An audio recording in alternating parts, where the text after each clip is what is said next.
Let's now look at it from India's perspective. We've spoken about Shaheen Shah Afridi, about Haris Rauf as well. What about the Indian middle order? Assuming there's a full match that we get, a 100-over contest, and Ishan Kishan will have to come in and bat, Hardik Pandya will have to come in and bat.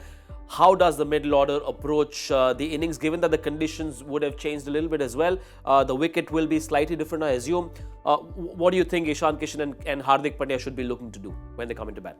This question is a hard one to answer only because it depends on how many overs we are left with. If it's a full game. If it's a full game, in many ways, I think the batters will start normally and see how the pitch is behaving. It's been under covers for more than 24 hours now, so there'll be a bit of sweating. So the ball is 24 overs old, which basically means 12 overs old from both ends. So there will be a little bit of seam movement. So if they're able to counter that, then the middle order batsman coming in will probably come in, take a few balls and then start going at it. But Ishan Kishan, Hardik Pandya and Ravindra Jadeja, naturally aggressive players, will come out with the same intent that they had in the last Pakistan game, because there it was a tougher situation. They were 66 for 4. Even then they showed a lot of intent and batted with purpose, and it wouldn't change in any way. I mean, we're talking about Hardik Pandya and Ishan Kishan, and we know how good they are. They've got the shots. They will come out swinging in many ways in the right way, not any way, but they will come out and play with a lot of authority and try and again show the world why Team India is powerful through the middle, because as much as anybody else needs it,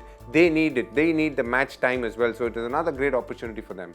Joy, sad as we are for Shreyas Iyer, none of us want to see players getting injured, but that back spasm meant in a very funny way that justice was done to Ishan Kishan. He was rewarded for having scored the runs that he has in the West Indies and in the only innings he's played in the Asia Cup. So consistency does come with its own perks.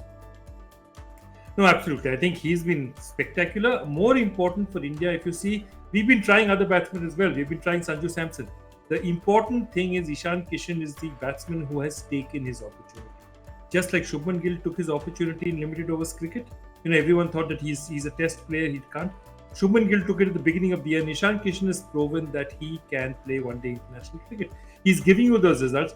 And I think it's interesting that when they were setting out somebody, they were not planning to play KL Rahul in the last match. And I was wondering that if you don't plan to play KL Rahul in that match, how on earth is he going to get match time before the tournament?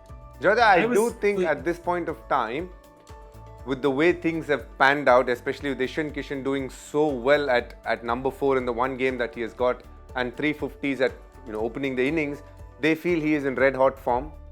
And a bigger question is, he's a left-hander through the middle. We saw how Bangladesh struggled when Velalagi bowled 2 right-handers, and it could well be the case in India as well for the World Cup. So I have a feeling Ishan Kishan has just gone up in the pecking order because he ticks a lot of boxes that India could be worried about, and rightfully so. You want to play the team which is best in form.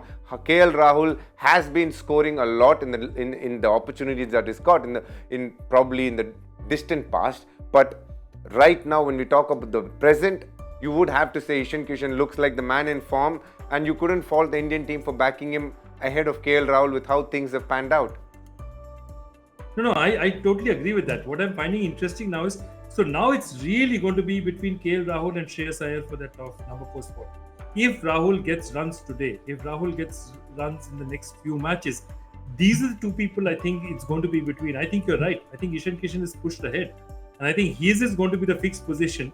And KL Rahul, they can play just as a batter as well. So those two are going to be the players. And I'll be interested in knowing how they go now with Shreyas. Because if Shreyas does not play at all in this tournament, then we have basically 3 chances to see him against Australia. That's it. True. That's very true.